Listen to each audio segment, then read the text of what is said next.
Hey everyone, Tech here. Welcome to Tech's Tavern. Grab a brew, pull up a chair, and let's do a quick look 5-minute shot type video for Guild Wars 2. Now I'm sure when a few of you saw the thumbnail for this and came in here, you were saying, hey wait a minute Tech, I remember a week or two ago you said you weren't going to play Guild Wars 2. Well, I kind of gave in to the peer pressure thing. I had a few other friends who all bought it, and they all were kind of talking about how, all the good features about it and all this kind of stuff, so I finally kind of caved in and got it. As you can see, my character here, I'm playing a human engineer. Look at that rifle. It's pretty crazy. I'm playing a human engineer, so you got the old turrets thing and all that going on. So, like if I attack this bat here, my turret shoots the opposite direction. Excellent.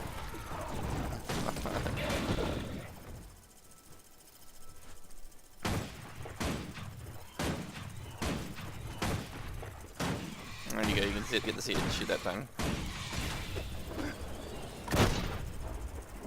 Alright. So anyway, look at that, got a blue coat out of that. Anyway, what I was doing here is I was actually trying to get to a Vista, which I'll show you real quick. Vistas in this game, they're kind of like, they're kind of neat points of interest that, it's just like, it's like a collectible thing.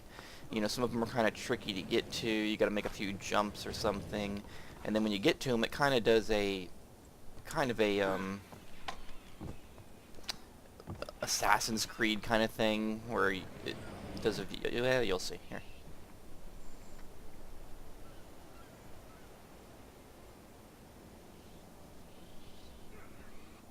Just kind of a flyby kind of view, similar to how I remember on Assassin's Creed they used to do it when you would find those high vantage points and all.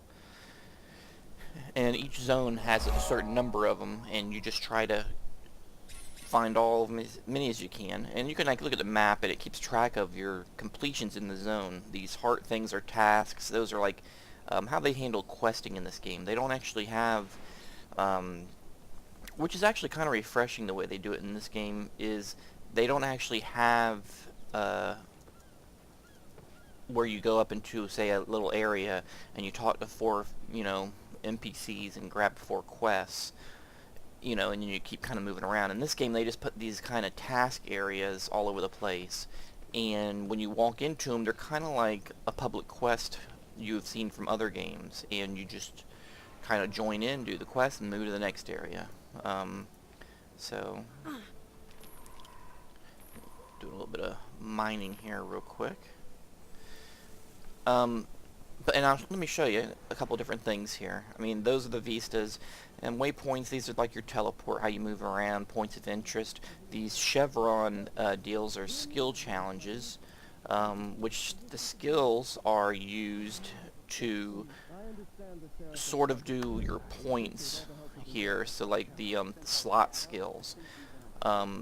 You use those points, these chevron points, to do slots. And as you can see, I got a bunch of points I need to spend, which I'm going to do here in just a second, actually, because I need to get to the next tier down here.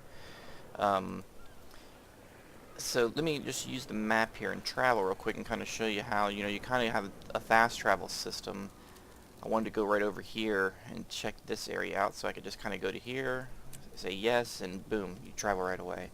I don't even know that they actually even have mounts in this game, because the way the game is built with so many waypoints and instantaneous travel from anywhere that you could be standing in the middle of a field and instantaneous travel right to the city and then travel right back out to another little village.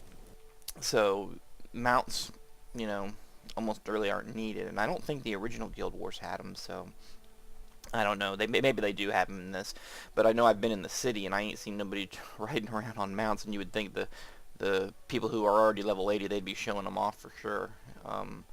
So, alright, so we traveled over here, and actually this is my main storyline is right here, but we'll go ahead and skip that for right now. But, yeah, a couple things about the game real quick, since this is going to be a short video.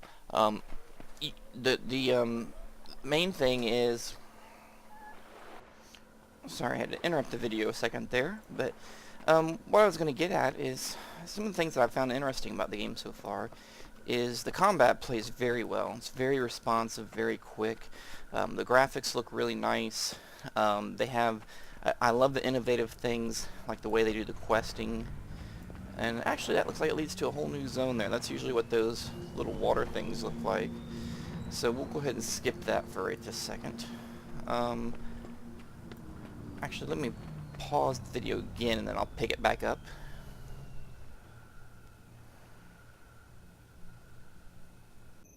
Okay, here's the video picked up again.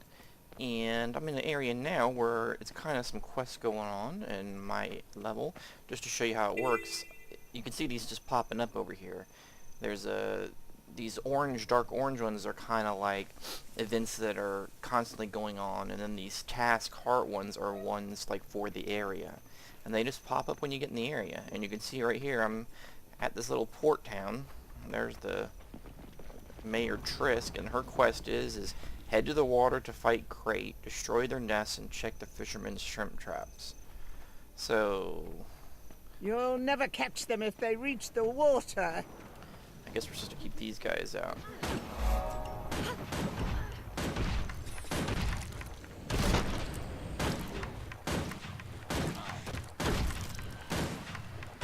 Yep, and see the bar kind of fills in a little bit. So these are the guys we're trying to...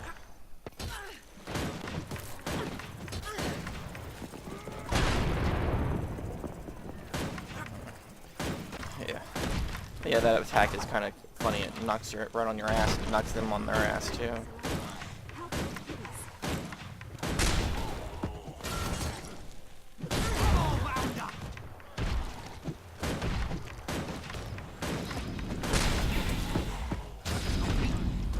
But you don't know it yet. You can see that I'm kind of doing some of the dodging and whatnot.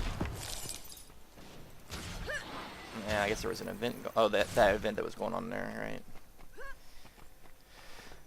You can actually do some dodging in this game and avoid attacks, which is pretty interesting.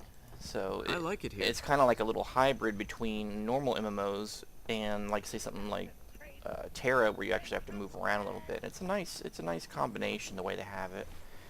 You can actually revive NPCs here, which is kind of weird, but as you'll see here, I can revive this fisherman. You can revive other players too, similar to kind of a Gears of War mechanic. In PvP.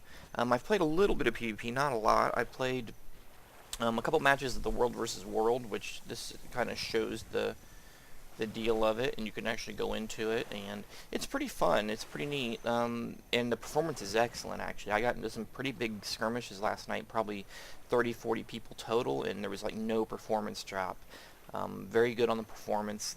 They're having a few, probably the biggest complaint I have about the game so far is they're kind of having some technical glitches in regards to some of the activities that you want to do. For instance, the regular like battlegrounds or war fronts or whatever you want to call them, that are like 5-on-5 matches and whatnot, those are really bugged. It's really hard to get in them, especially if you want to try to get in them with a friend or anything like that. They're just really bugged. They'll be full 1 minute, empty the next. You try to get in them, nothing happens. You click the button, nothing happens. Just weird things. The World versus World here is got some issues of its own in that the queue times are horrendous sometimes, and I don't really understand why with as many people that are playing the game. The only thing I can figure is in the zone where you play, there's 4, as you can see right here, there's 4 different areas that you can queue into, and they're all connected, they're all one map. They're 4 sections of one big huge map, and the only thing I can think of is that it's full and there's only one version of it, and if it gets full with only one version, you just get put in a queue. It doesn't make multiple versions, and which is kind of short-sighted to a certain degree. I mean, I don't know why there couldn't be multiple versions of the battlefield and just, tally all the points into the, the greater, score or whatever, but, and so that's kind of weird. The other thing that's weird is, that's been going on is the auction house hasn't worked for me for a couple days. I guess it works for some people and doesn't work for others, so let's see if I can actually get into it today. Oh, it actually looks like it works today. Usually it's been saying down for maintenance, so that actually is working, but it hasn't been working. But yeah, the PvP elements are I haven't really got to play with them as much as I want to because they've just been kind of buggy and not working right. But the rest of the game has been great so far. You know, the PvE and running the quests and you know, all that kind of stuff has been great. The crafting system is very, very interesting. It's pretty cool. I've been enjoying that. I've been doing like jewelry making, and it's really cool. The crafting in this game kind of works on a discovery system where you actually have to experiment and put different elements in to try to discover recipes. They don't just give you the recipes. You have to actually tinker around, make components, put them together, and boom, hey, you discovered how to make this, this, you know, garnet copper stud of might or whatever. So you got to kind of experiment around with it. And like one thing is trying to get all these, for me right now, is getting all these different like stones that give all these pluses so I can experiment with the different jewelry and get the different recipes and all. They got different things for customizing your character. Obviously, the different slot skills that you can actually, unlock, and then you got weapon skills based on the kind of weapon you use. You can see here I get totally different skills based on whether I use like a one hand and an off hand, like pistols or rifles, or a one hand with a shield, and all that kind of stuff. I'm specializing on my character mostly in rifles and turrets. So, even on traits, I'm going to go towards things that have to do with rifle and turrets best I can. And I'm going to use rifles because rifles do more damage than pistols. And I'm, more about the bigger hit, I want to have the bigger hits rather than the multiple smaller hits. And I'm kind of, point-wise, I'm going to try to focus on power, which is kind of like towards attack power rather than so much, say, precision for crit. I want to have a little bit of precision for some crit, but more so I want myself and my turrets to hit hard, and so I'm kind of focusing more on the power side of things. And you have your main story quest it does keep track of in here, which is pretty neat. Has, achievements and all that kind of stuff. You can see here I already finished my daily achievement, and now I'm kind of working on a monthly achievement, so to speak. So, and then here's the PvP thing. And as you can see, my meter, I started filling it up some, but it's been so hard to get into them reliably that it's been pretty difficult. So, but anyway, that's just a real quick look at Guild Wars 2. And like I said, I'm playing it a fair amount. I'm on the Blackgate server for any of you that may be interested. You ever pick the game up and want to jump on and say hey and run through some stuff together. I'm on a server called Blackgate, which that's another weird thing. The way they do servers is you're committed to one server. You can only make characters on one server, and moving between servers can be done, but it's kind of a pain because you can't move into full servers. So if you and a friend go and buy the game, be careful that you don't both create on different servers, because then one of you moving to the other person's server can be a pain in the butt if it's full. So then you gotta like get up early in the morning when it's not full so you can transfer into it. It's kind of weird, but it can be done. And all of me and my friends, we went through all of that because we had wanted to move to this server because one of my buddies had some friends on it. So it kind of took us all catching the server when it wasn't full and hopping to it. So, but anyway, that is a quick look at it. I may do a PvP quick look at this video later on once the PvP gets a little more reliable to be able to get into it easily. I'll do a quick video kind of showing what some of the PvP battles look like. But it's very interesting so far. I'm enjoying the game. As you guys know, I've been playing Rift, and my subscription to Rift is still paid for through January, so I'm kind of waiting to see what happens with Rift and its expansion and all that. But I did pick this game up, especially since there is no monthly for it. You just pay the game, you buy the game, and that's it. You're done. So I'm trying it out with about 5 other friends, and so far we're enjoying it. I mean, we wish the PvP was smoothed out more, so me and a buddy could queue and go into PvP together. I know that's a lot to ask, but right now you can't reliably do it. So we're hoping that does get sorted out quickly here over the next couple of days. So that is it. If you have any comments or questions, please leave them down below, and I'll try to answer them as soon as I can. And that is it. Thanks a lot. Talk to you later. Wow, that fish bin stinks. It hasn't been cleaned in days, maybe weeks. I'll get the kids to